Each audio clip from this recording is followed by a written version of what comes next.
So I was talking about what happened when I was going to tell my parents because this priest had Episcopal priest had shared with me his story of coming out and how difficult it was for him with his parents, but that they did get through it, and it took like 5 years for him, but they did get through it eventually, and now he's serving God as a priest. And I was kind of like, that's intriguing. I don't know if that's for me, but it's intriguing. But I did want God back in my life, so I went home and spent several months with my parents thinking that maybe I could serve God again, and no one needed to know that I was gay. Just keep it to myself and a few friends on the other side, and maybe that would be good. Well, what actually ended up happening after several months is, again, I started to have a nervous breakdown. Came this close to getting back into that hospital. Actually, I was at this one, what we call worship service, and someone took me home in the back of their truck because I could not sit up. I had to lay down, and it was really bad. It was at the end of the night, and I just started collapsing, and that was the only truck. And they took me home. My parents laid me down on a couch, got me a bunch of stuff, my medicines, different things. Nothing was working. My dad was freaking out. I told him to call Mr. Collins, knowing that he knew and what was going on. Mr. Collins rushed over. I asked to go with them, saying that it'd probably be better. And my dad agreed because he didn't really want to take care of me at this point because I was in a lot of complications again, and he didn't want to go through it. So I went to, those were his exact words. I went to Mr. Collins' the house, and it was rough at first being away from my parents, but after only 24 hours of sleep, straight sleep, in a house where I knew no one was going to walk in and say, "Why are you sleeping? You need to get up." I needed rest. I needed a lot of rest. My mind was overtaxed, overworked, and beyond repair at this point from normal rest. I needed like 24-hour days of sleep for a while. And to get up and move very little. And they were all there for me here at the house I'm in now, and they just were like, you need to rest. They brought me meals and bed and the whole 9 yards. Took care of me explicitly, stopped everything they were doing for almost 2 weeks, except for work, and they always made sure someone was here, and took care of me while I recovered from my mind. Also started going to a psychologist, and which I had been to before, but this is the first one I actually came out to, because he wasn't some crazy Christian nut, and he knew immediately what was wrong. It was depression, and put me on a very small amount of antidepressant pill, which did help for a little while, but since I still hadn't told my parents that it just wasn't going to work, so I called my dad finally, and I called him. Probably in the long run, probably the best idea for me. I couldn't face him at that point. I didn't want to see his face, angry and depressed and upset at himself or some crazy stuff that parents go through, and I couldn't handle it. So, to him it was going to be like telling him his son just died. For those who don't understand, my dad's viewpoints on being gay are the same as killing your mother. So, I told him, and I think he hung up or I hung up. Honestly, don't remember. I was too distraught. He didn't say anything. I remember. Yeah, he eventually said if this is the life you've chosen to have, then you'll be living in sin, and I won't see you when you die. Meaning you're going to hell. So, nice wrapped up in beautiful language, I guess.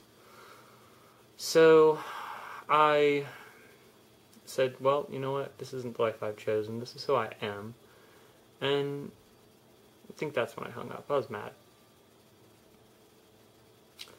Didn't talk to him again, and he didn't talk to me for months. Months and months and months.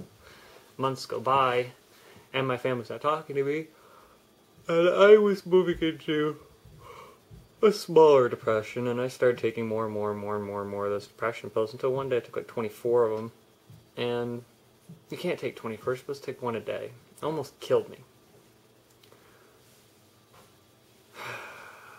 Like I said, I had a bad coming out story. I told you video 1. This is your fault for listening to all this.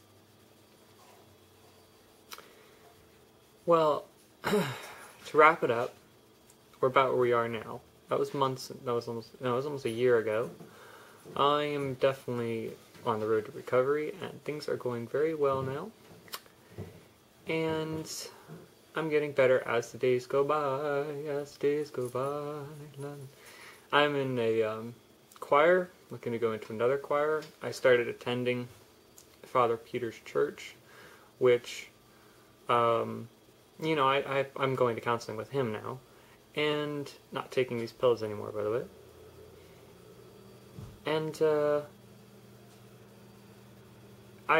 he kept telling me about, different things in the church, how accepting it is on his side of the front anyway, and I was very curious to see if all that was true, and after a couple of weeks, I think it was like 2 months, I decided to check it out. I went just yesterday, and sat down to the first person he put me with, and through like 5 seconds of conversation, my name and everything, then, stupidly, because I was testing him, honestly. That wasn't really my reason for going, but it was, unconsciously, that was it.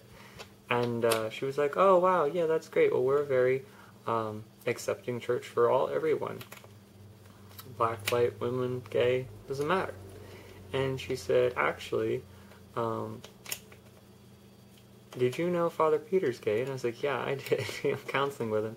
And she goes, oh, yeah, that's great. Well, this is so-and-so, and this is so-and-so. I got introduced to different people in the church, and they all knew who I was, more or less. Father Peter had been asking them to pray for someone, didn't mention any names, who was coming out very difficult, in a difficult environment, and they all were praying for me. So they all knew me. I've been invited to their dinner at this really nice restaurant. They even offered to pay for it. I do have some money coming in now from the government, so I take care of that. But, nicest people in the world. And also,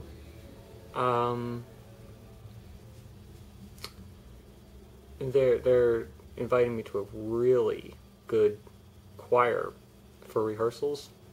They're really, really, really good. You'd know them if I said it, but I won't, because they'll give away my position. The satellites will pick me up. I don't want to do that. So, for the sake of everyone else, not myself, there are people who would like not to know. And I respect them, because I don't hang around with them. But it would hurt them, in actually, believe it or not, their jobs and things like that. This is a really backwards nation we live in. So there are still 1 or 2 people that I'd like to come out to, relatives.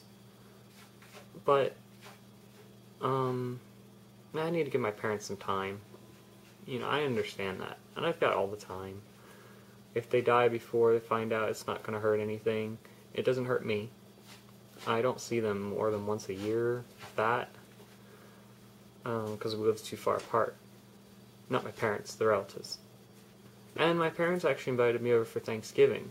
And those you're asking, yeah, my dad asked a lot of questions, my sisters asked a lot of questions. I might put up a video about some of those questions, I might not, they're kind of personal, but some of them I might put up. But, I think, she asked some valid questions. My parents are still totally against it. But, you know what? I've got a good family here. And I'm really happy now. So that's my coming out story. Bless you all, and bless you everybody. Take care.